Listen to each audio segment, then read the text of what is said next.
Hey, this is guitarist Eric Skye coming at you from Portland, Oregon with a workshop for Acoustic Guitar magazine in Germany. So this workshop is a little bit about helping to find your own voice on the instrument. And one of the tricks I like to play on myself to maybe find some new ideas is to imagine two of my favorite players jamming together. So this lesson sort of imagines maybe a flat-picking bluegrass guitar player, not unlike Tony Rice, playing in James Brown's band in, say, the early 1970s. So one of the things about the bluegrass players, while I don't know of an official bluegrass scale, there is some notes that seem to be gravitated towards in the more bluesy playing. And so I'll call this the bluegrass scale just for our lesson. But anyway, example number one, the scale sounds like this.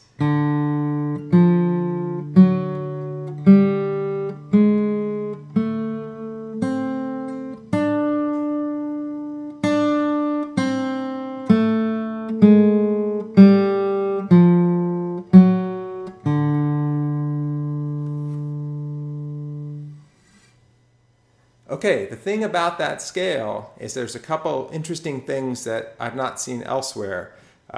It's basically a minor pentatonic scale with the flatted fifth and both the minor and major third. So the intervals are written there under the notes. It's 1, flat 3, 3, 4, flat 5, 5, flat 7. But the trick, and this is kind of a key point that's kind of hard at first, but then you get used to it, is whether your overall movement is ascending or descending, we're always going to ascend from the flat 3 to the natural 3. So maybe you'll slide up to it, or hammer on up to it, or bend up to it, or whatever, or just play them separately. But that's always happening. So as I'm going up the scale, you can hear it, and then on the way down, so rather than go to the third and then the flat third, I'm always skipping the third, hammering back up to the third. Kind of weird, but if you play it a few times, you'll see what I mean. And that's a really big part of the sound of this music. You hear that quite a bit.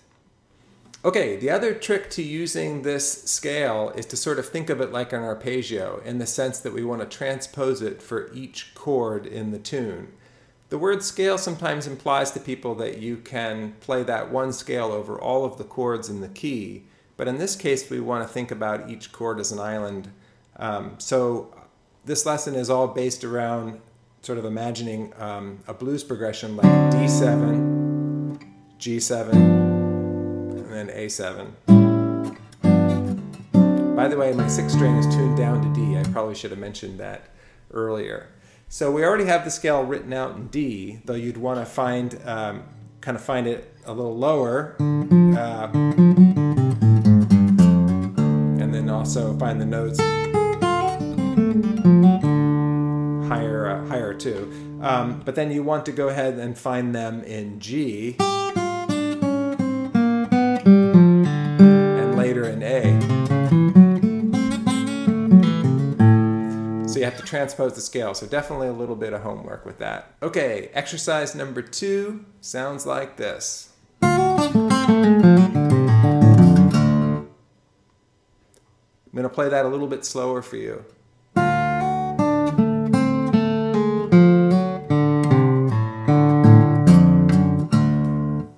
So what's happening there is you can see them hammering on from the flat 3 to the 3 is a big part of it. Kind of emphasizing that flat 7. So that's really the blue in the bluegrass, but it also works really good in funk tunes, which are basically blues tunes, and any kind of jazz blues tune. You know, emphasizing that is a really kind of a key thing there. Kind of pulling off from the 5 to the flat 5. So the flat 5 is also a pretty serious blue note, kind of an out note. And then even though we're going down the lick right now, we're going to ascend from the flat 3 to the 3.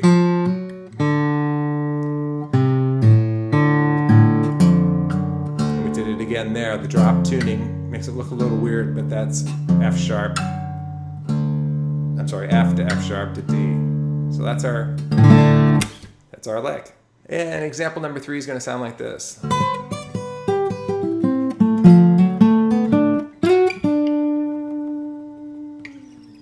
And this lesson kind of imagines for just maybe the first couple beats that Wes Montgomery stopped by, and we're getting a major seventh arpeggio a whole step below the dominant chord that we're playing over. So the dominant chord that we're playing over is D7, and we're kind of flirting with the notes of a C major 7 arpeggio underneath it. That's kind of giving us, let's see off the top of my head, I guess it's giving us our flat 7, 9, 11, and 13, some pretty hip notes. So that's what you're hearing, that initial little dissonant, but so that's the major 7 sound there, and then it finishes with some of the stuff out of our little bluegrass scale. Example number 4 is going to move our ideas up a fourth to the G7 chord.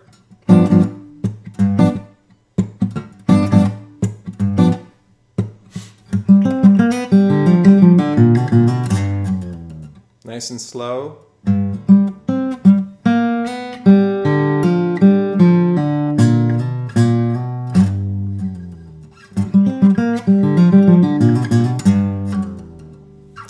So slowly, because of the way we've tuned the guitar, our G is now at the 5th fret instead of the 3rd fret, and I'm just kind of rolling my 3rd finger over, going from its flat 3rd to its 3rd, using the open string. I think I'm position shifting. If I'm not, thought I'd point out that's usually when I'll do it. That open string is buying me a second to kind of move down to a different neighborhood.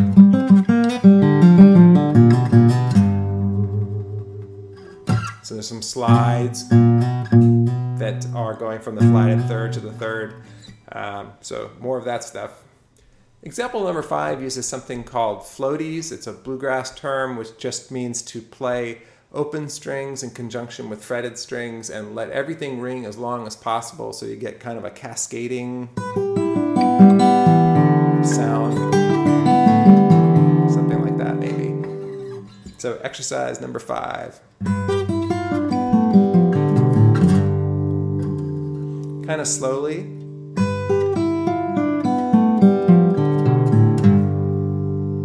And again, the secret is to, even though once up, let's see, try to let that fretted note last until you absolutely have to pick it up,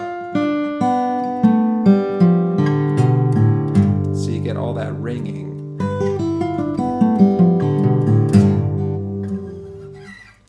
Okay, our final example, number 6, is a turnaround in a blues that would be A7, G7, and back to our root, which is D7. So something like.